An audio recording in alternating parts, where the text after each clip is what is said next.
Hello, welcome to my channel. My name is Katie and you are joining me for the latest in the Kouri Richins alleged murder case. If you've been following me for a while, you will know that I've done a series on this. I've been following it since it was reported that she was arrested. I think it's been a long time now, feels like forever. But if you're interested in this case, make sure to subscribe because I will be following it. And if you're wondering who I am, you're new to me, I am a reporter and writer from the UK.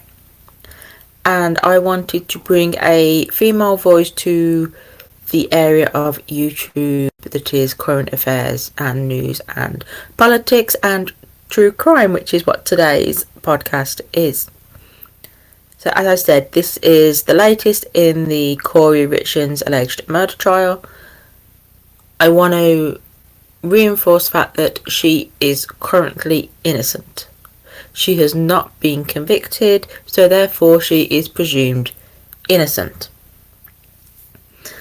So the latest is that Kouri was due to appear in court on Friday the 1st of September. So that's Friday just gone. Friday's appearance was in relation to the murder case where Kouri faces a first-degree felony charge of aggravated murder, 2 second-degree felony charges of drug possession with the intent to distribute, and a Class A misdemeanour charge for drug possession with the intent to distribute. This hearing was for the judge to determine whether or not the case will actually go to trial, so there's still a chance that it won't, that it might get thrown out. Richins and her attorneys originally appeared before the 3rd District Court Judge Richard Mrazek in June for a scheduling conference. During that short proceeding, both Richins' attorney and the state prosecutor said that there's a lot to the case and asked for an extension in order to review and organise evidence that could be presented during the trial. So that would have brought us to today. Well, Friday. Oops, I've just lost my place. Bear with me. There we go. Judge Mrazek said that he felt some compulsion to keep the trial moving as fast as possible, given that Richins is in custody, but granted that request to bring it up to September. So then we go to September, and during this new scheduling conference, the court is set to decide whether there is reason to believe the crime accused was committed. So this was to determine did she actually do it, and it was to set a date for the trial should the case continue on. The 3rd District Court has set another scheduling conference for Kouri after her lawyer asked for more time to get familiar with certain financial aspects of the case. If you've seen one of my previous episodes, everyone is suing everyone for Eric's inheritance. It's messy.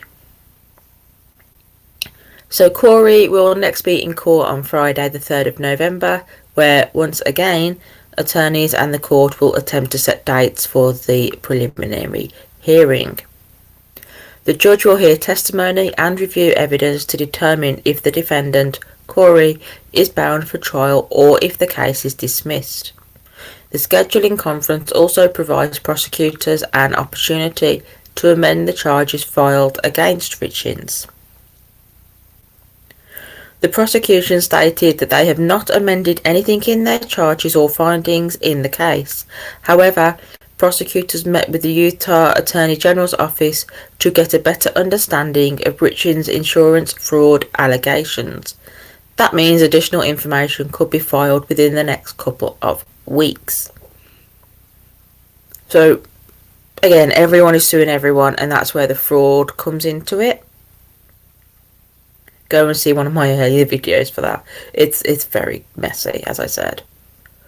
The defence told the court that they would need additional time to look over any changes the prosecution may be planning to make. So anything that comes up in the next couple of weeks in regards to the fraud, that's what the defence want time to look at. Judge Mazik already heard from witness testimony during a bail hearing in mid-June. 3 state witnesses took to the stand, providing background to the case while presenting early evidence against Richins. During that hearing, the defence had an opportunity to poke holes in the testimony with cross-examination.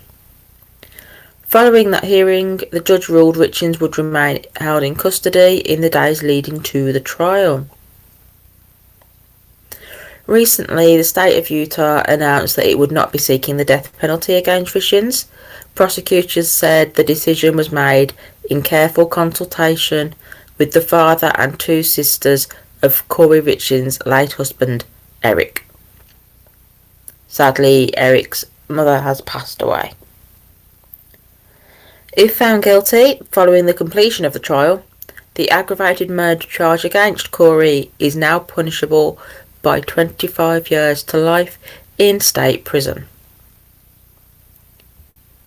She is accused of murdering her husband by poison, and the financial crimes alleged are in regards to his life insurance policy and where his share in the business goes and where the houses go.